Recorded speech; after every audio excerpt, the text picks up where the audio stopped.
Welcome to YouTube channel. ఇప్పుడు మనము మేరకాళ్ళ దగ్గరికి వెళ్ళి వాళ్ళు చిక్కుడుకాయల కూర ఎట్లా వండుతున్నారో తిని ఆ చేసే విధానం మనం కనుక్కుందాము. సర్ప్రైజ్ చేయడానికి చూద్దాము, మాట్లాడదాం. మేరకాళ్ళ గారు, ఈరోజు ఉగాది సంక్రాంతి సందర్భంగా మీరు ఏం కూర చేస్తున్నారు, ఏంటి విధానం చెప్తారా? ఈరోజు చిక్కుడుకాయ కూర వండాలి బావా. చిక్కుడుకాయ కూర సంక్రాంతి పండుగ రోజు చిక్కుడుకాయ కూర వండుకుంటే చిక్కులు పోతాయి అంట. అందుకని నేను చిక్కుడుకాయ కూర వండుతున్నాను. చిక్కుడుకాయ కూర నేనైతే ఇలా ఎరగదీసి కడిగి అన్నీ వేసి కలిపి పెట్టి వండుకుంటా.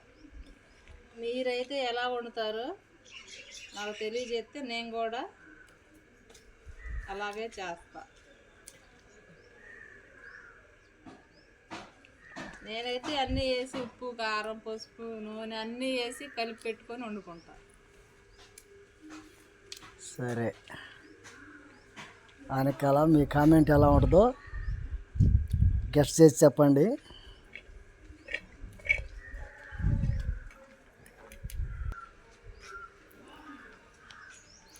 నాకు తెలిసిన విధంగా నేను చెప్పాను. మీ ఇంట్లో ఎలా వండుతారో నాకు తెలియచేయండి. చూసాం కదా అమ్మాయి ఇడిసిన విధానం. మనం అదేవిధంగా మనం ఏ విధంగా వండుకుంటారో తెలియమంటుంది. మీరు కూడా ఆ విధంగా వండుతారో ఎలా వండుతారో కామెంట్ పెట్టండి.